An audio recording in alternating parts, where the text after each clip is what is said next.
We're back from CMP. We definitely learned a lot. We have a ton to do on the GLTC car. There's an issue with the suspension that the rear tires were castered forward a little bit. WiseFab provided us with a longer arm that eliminates that towing in significantly. ABS has been a big issue. It's plagued us since pretty much day one. We got another late night, getting ready to go to the dyno. We really hope we can make the power that we want to with this new JBRE engine.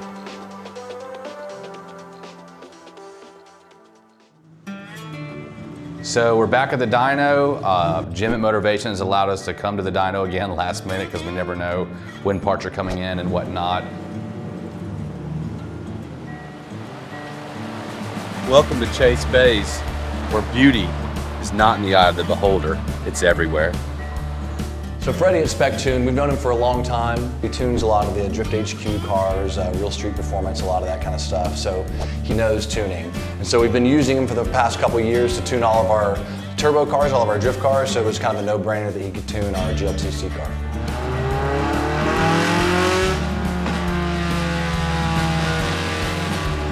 We're on the dyno, everything's going good until we could tell the fans weren't working any longer.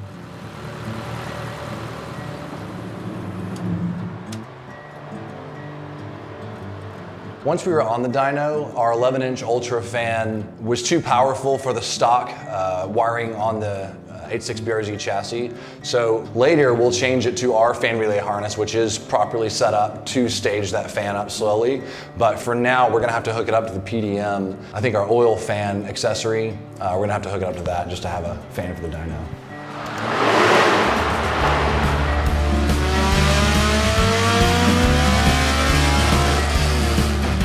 I hate that we keep having to do last minute things. The dyno, it's, obviously it's always stressful, but it just adds kind of like an unnecessary layer of stress because you're overanalyzing smells and sounds. And I wouldn't think it would be gearbox because you could hear it with nothing spinning. Yeah. On the dyno, we were able to make 230 horsepower, and we're able to rev 1,000 RPMs higher, which is where most of the value comes in of the built engine. Instead of shutting it down at 75, you can go to 84 or 85. We're pretty flat on power there, so we keep going, which means you're 1,000 RPM better on the shift in the next gear. Big difference. Big difference. All right, ready, break. I'm glad we made the power that we want. We still have some stuff to do at the track. ABS is not working. The guys are gonna hit the road, so gotta get ready.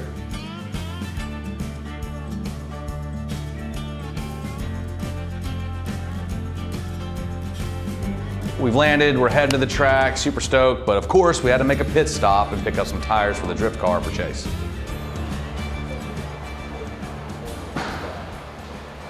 Then turn left on Olive Road. Thanks to Tire Rack, our sponsor, for charging us full price. We'll see what we can do. Stay to the right. So really, we got to get that I-94 ABS east working. going to Trump. You think you'll use it a lot in the dry? We got to get this ABS working. I like when everyone in the field doesn't have ABS. I think it's more challenging. I understand why we have to have it because it obviously could cause more chaos. If everyone has ABS, we have to have it too, just because we can get to the braking zones a lot deeper. But personal preference, I say yank the ABS out. Let's see who can really drive these things. So 2024, Mountain Valley. Appreciate it, guys.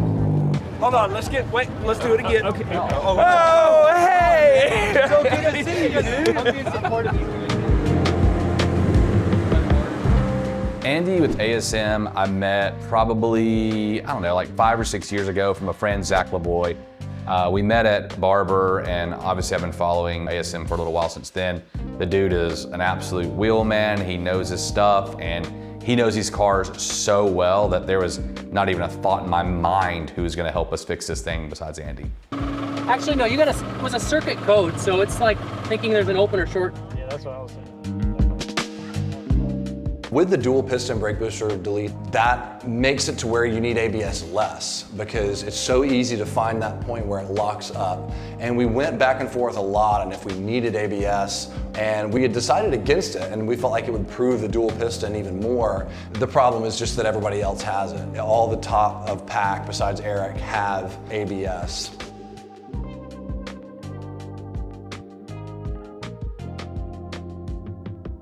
No, Friday's practice. We didn't drive Thursday. You drove Thursday? Dude, what is up with traveling? Why don't I remember anything ever? You're so drunk all the time. That's true. This is vodka from Russia.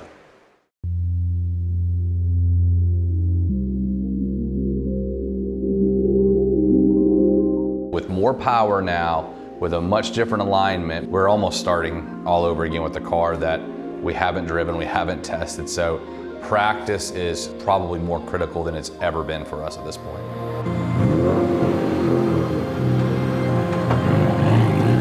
We need to try to figure out if I can turn off the fans because it's only 120 degree coolant right now.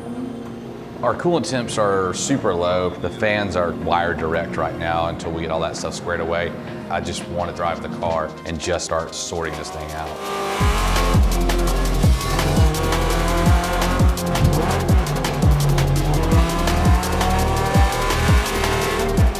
One fire, and then we'll do tire pressures.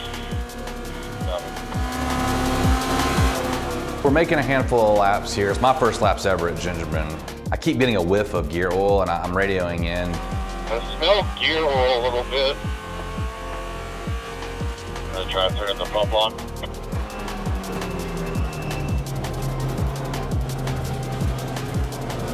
That's it. Alright, I just turned those on. But I'm gonna box this cloud. Just give it a glance on the gear oil. I did just turn those on, but When the car pulled in, me and Jonathan saw a bunch of oil on the top of the oil pan. a little oil on the pan to block seal. I looked at Jonathan and I said, man, if this ruins our weekend from the oil pan not being sealed, I think I gotta pull the plug on this GLTC thing. Might have been coming off somebody else because I don't get a hint of gear oil at all. It's got plenty of oil in it, it's just leaking.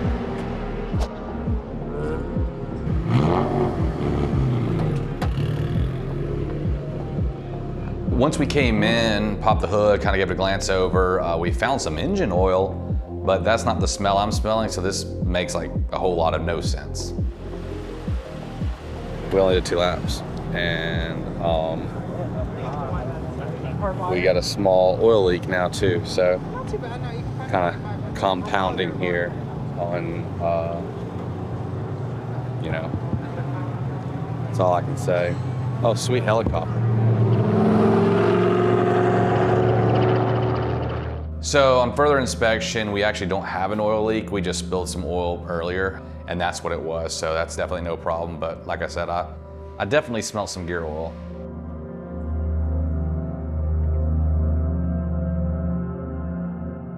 So Andy and Dakota are still investigating the ABS issue, but we got practice 2 coming up, and I gotta get drive time. Still no ABS, but you know, I'm leaning more and more towards I don't even care about ABS anymore. I just need to be able to drive. I don't drive this car enough, and I just need the seat time. It's critical to success. Andy at ASM, man, he really helped us out. I mean, he's been on top of this car trying to figure out what's going on with the ABS, and he's been such a huge help. So, and as soon as this session's over, he said just bring it back again. So I can't say enough about him. I mean, such a huge help. We're gonna go back out there with no ABS, but I mean, I've been driving it the whole time with no ABS, so it should be fine. We're doing an oil cleanup through turn 10, from turn 7 all the way to turn 10.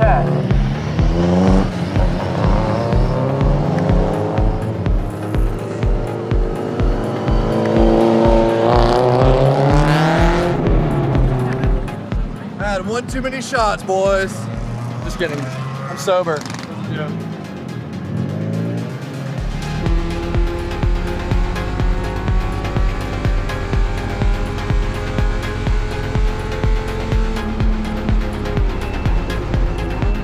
car's definitely way faster. I'm very thankful for that.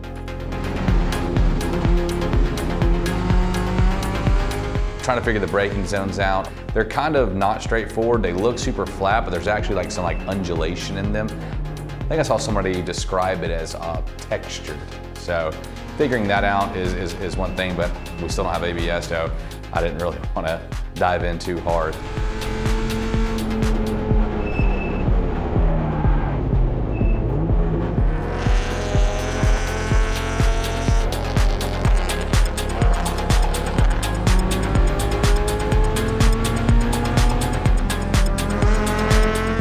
Starting to feel pretty good. I mean, obviously we want the coolant temp to be above 160, but that's just where I'm at right now.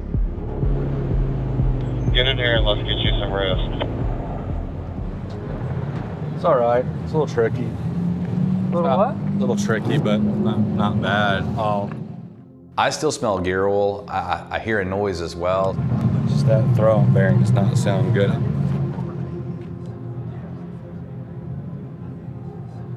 Everyone else says they don't smell it. They're kind of reassuring me that it's not a problem. And The JZX 100 throw-off bearing is loud as hell. It whines like crazy. Yeah. I'm not gonna worry about it. I think you're okay. we got plenty of other problems to solve, so I kind of just compartmentalized that. Let me do what I know how to do and focus on these other things, like getting the ABS sorted out. Andy and Dakota worked on the car super late to help us troubleshoot the ABS. I just want to win. We just want to win, that's all.